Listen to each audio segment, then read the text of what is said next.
سورۃ قریش بسم اللہ الرحمن الرحیم لإلاف قریش إیلافہم رحلۃ الشتاء والصیف فلیعبدوا رب ھذا البیت الذی اطعمہم من جوع وآمنہم من خوف۔ قریش کو مانوس رکھنے کے لیے اللہ نے ان کے دلوں میں محبت ڈال دی، رحلۃ الشتاء والصیف، سفر کی سردیوں میں بھی اور گرمی میں بھی۔ اس میں اشارہ ہو رہا ہے کہ جو ایسٹ ویسٹ ٹریڈ میں قریش کو مونوپولی حاصل ہو گئی تھی،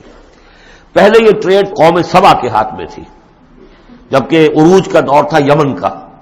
تو ہوتا یہ تھا کہ ہندوستان سے اور جاوا اور ملایا اور سماٹرا، بورنیو اور چین سے سارا جو سامان تجارت آتا تھا وہ یمن کے ساحل پر، کیونکہ نہر سویس تو تھی نہیں۔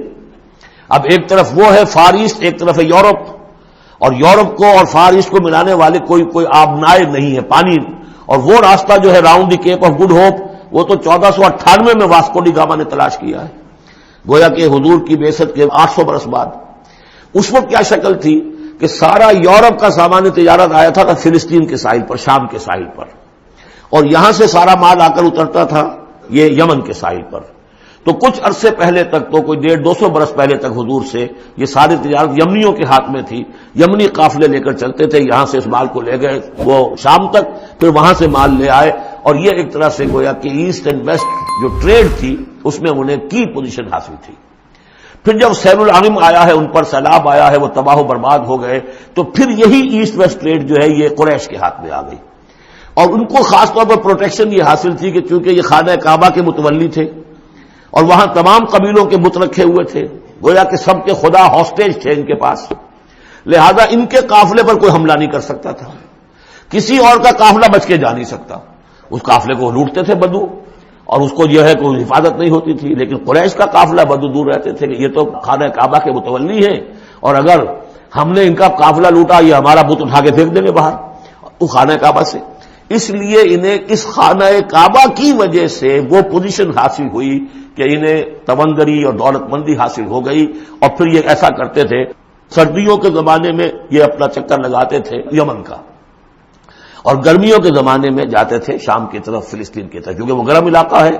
تو وہ سردیوں میں، اور یہ چونکہ زیادہ ٹھنڈا علاقہ تھا وہ گرمیوں میں۔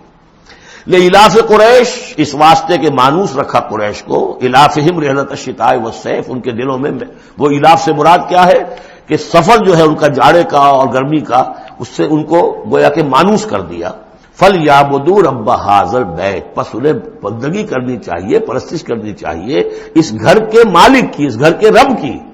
انہوں نے یہاں لا کے 360 بت رکھ دیے ہیں، انہیں چاہیے تھا کہ خلوص اور اخلاص کے ساتھ جو اس گھر کا اصل مالک ہے، جس کی توحید کے لیے یہ مرکز بنایا تھا ابراہیم نے، ان کے جد امجد نے، اور کہا تھا کہ ربنا لیقیموا الصلاۃ، تیری نماز قائم کرنے کے لیے میں نے یہ گھر بنایا ہے، تو اس کو انہوں نے جو ہے بت قدہ بنا دیا۔ دنیا کے بت قدوں میں پہلا وہ گھر خدا کا، ہم اس کے پاس ماں ہیں، وہ پاس ماں ہمارا۔ تو کرنا یہ چاہیے تھا الذی اطعمہم من جوع، جس نے کہ انہیں طعام پہنچایا اور بھوک سے نجات دی، انہیں غذا دی، انہیں دولت دی، وآمنہم من خوف، اور ان کو امن دے دیا ہے خوف سے کہ ان کے قافلوں کے اوپر کسی حملے کا خوف اور اندیشہ نہیں ہوتا۔ بارک اللہ لی ولکم فی القرآن العظیم ونفعنی وإیاکم بالآیات والذکر الحکیم۔